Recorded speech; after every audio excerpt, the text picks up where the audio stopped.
Hello, good morning everyone! Magluto tayo ngayon ng masarap na pinakbet. Ito yung mga sangkap. Yung tuna fish, liit-liitin ko lang yan siya mamaya. Yung kalabasa, gamit tayo ng mantika, soy sauce, gamit tayo ng okra from the garden, sibuyas, bawang, kamatis. Lalo na ngayon, mura yung kamatis, kaya samantalahin natin na gumamit ng marami para masarap yung luto natin. Talong from the garden, tsaka yung sitaw. Marami akong na-harvest, kaya ubusin ko na lang luto. Okay, let's start.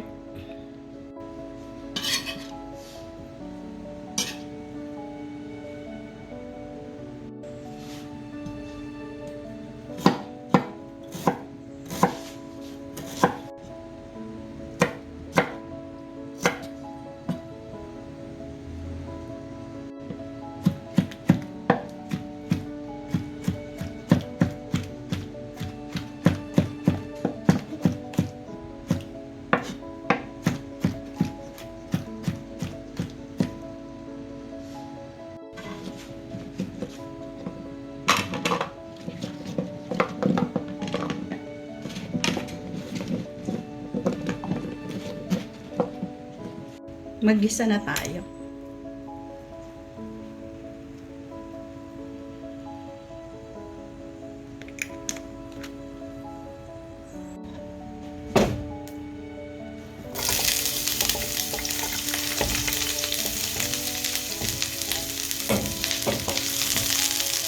Palutuin muna natin ang sibuyas bago tayo maglagay ng bawang.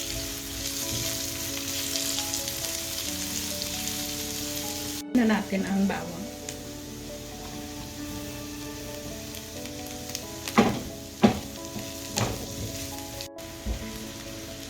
Yan, brown na yung bawang. Ilagay na natin ang kamatis.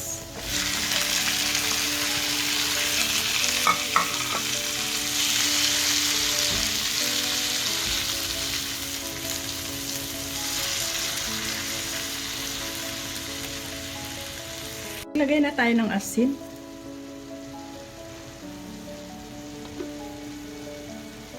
Soy sauce. Lagay tayo ng paminta.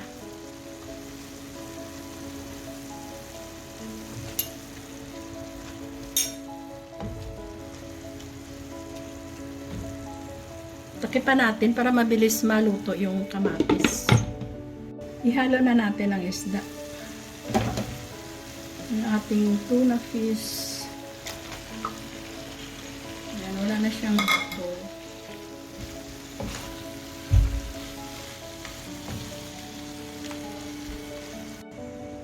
Ihalo ko na ang kalabasa.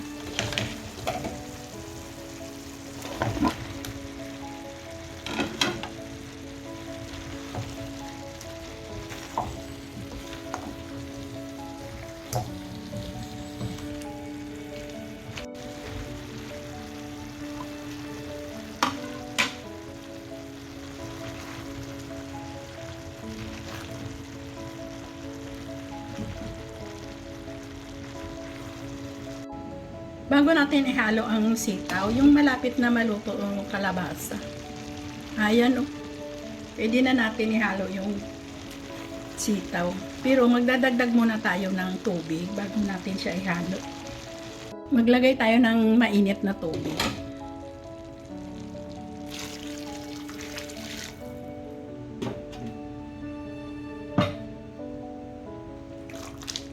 Natin ang okra. Yung sitaw, isabay na lang natin. Ang dami. Pag sariling tanim kasi, kuha lang ng kuha. Halo lang ng halo.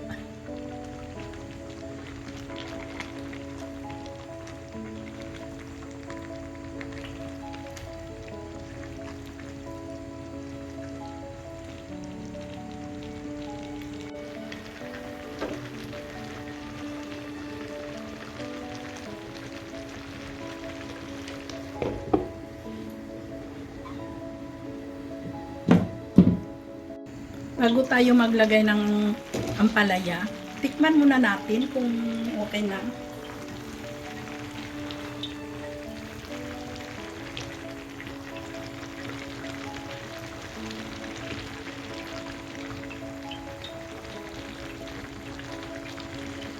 Ayan, naluluto na siya. Tikman natin.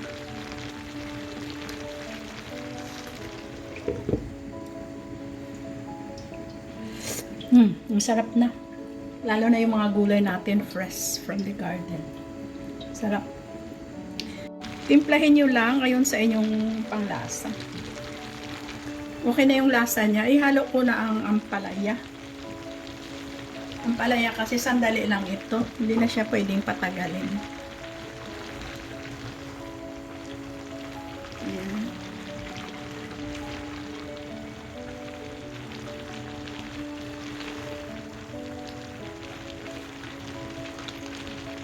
Saka magluto ng pakbit, huwag natin lagyan ng maraming sabaw.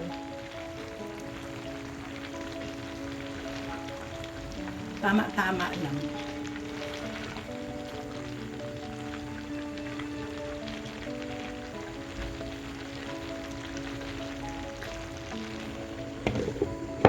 Mga 1 minute na lang.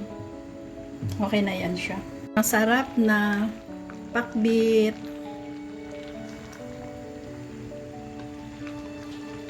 Okay, enjoy!